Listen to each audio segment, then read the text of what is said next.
wasaaradda haweenka horumarinta haweenka iyo arrimaha qoyska ee Puntland 2005 ayay xuskan bilowday taasoo wax aad u fiican aasaaskeedii iyo xuskiba isku sanad bay bilaabeen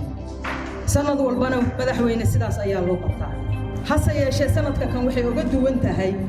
baaqi la soo jeediyey oo Afrika ay soo jeedisay oo ahaa 7 ka koobnaa inay carruurta rabto follow up inay ku samayso 5 baaq ama 7 baaq oo Afrika shana ugu waaweynaa waa la soo jeediyey xafladii waa la sameeyey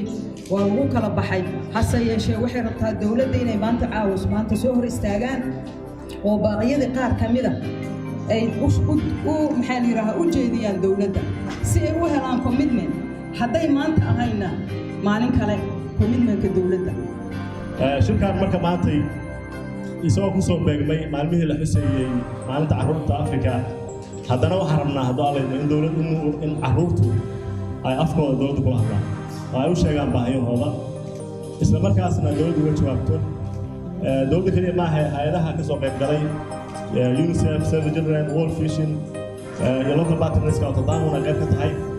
inay naftoodu ay maaragtay dhageystaan isla markaasna la ogaado baahiyaha carruurta haysta waxaan kaloo ku faraxsanahay in shirkan ay maanta hormuud ka yihiin carruurtii da'yarka ahayd oo ah kuwa inta badan aanu metelno annagu in iyagu ay maanta naftooda metelayaan arrinkaas oo wasaaradda iyo Save Children bay ku mahadsan yihiin soo abaabulista fursaddan fiican oo la rabo inaynu ku maqalno fikirka iyo aaraada carruurta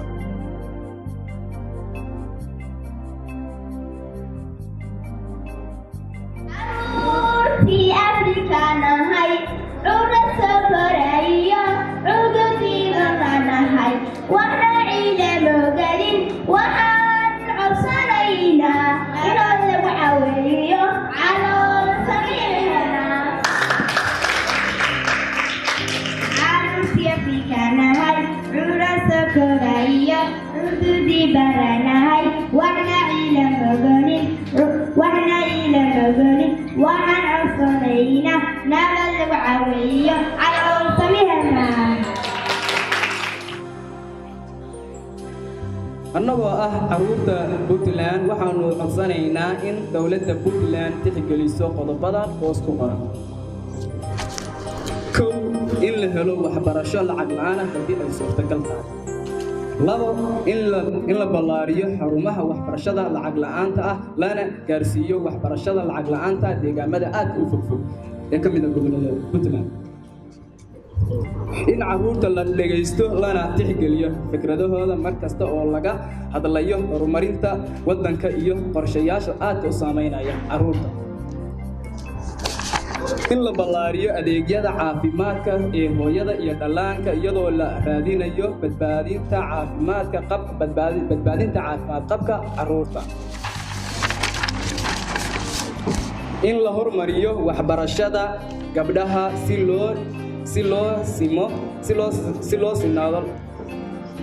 loo dhimo sinaan la'aanta wiilasha iyo gabdhaha dhinaca waxbarashada in ay carruurtu helaan xaquuqdooda si siman iyadoo tixgelin gooni ah la siinayo carruurta baahiyahooda gaarka ah leh sida kuwa nadaafadda ah sida kuwa nadaafadda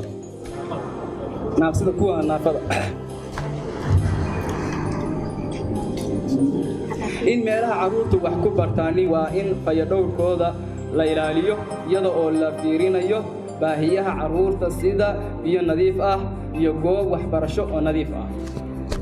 mudane madaxweyne ku-xigeen annagoo og dawladdu in ay wadatashi ku shaqayso waxaan dalbanaynaa in dawladdu ahmiyad gaar ah siiso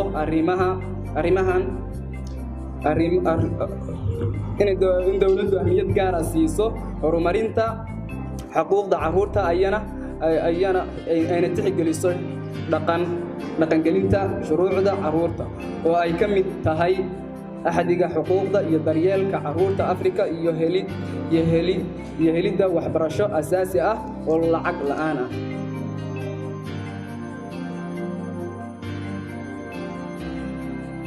mudanayaal iyo marwooyin shirkani runtii waa shir muhiim u ah wuxuu muhiim ku yahayna carruurta ama dhallaanku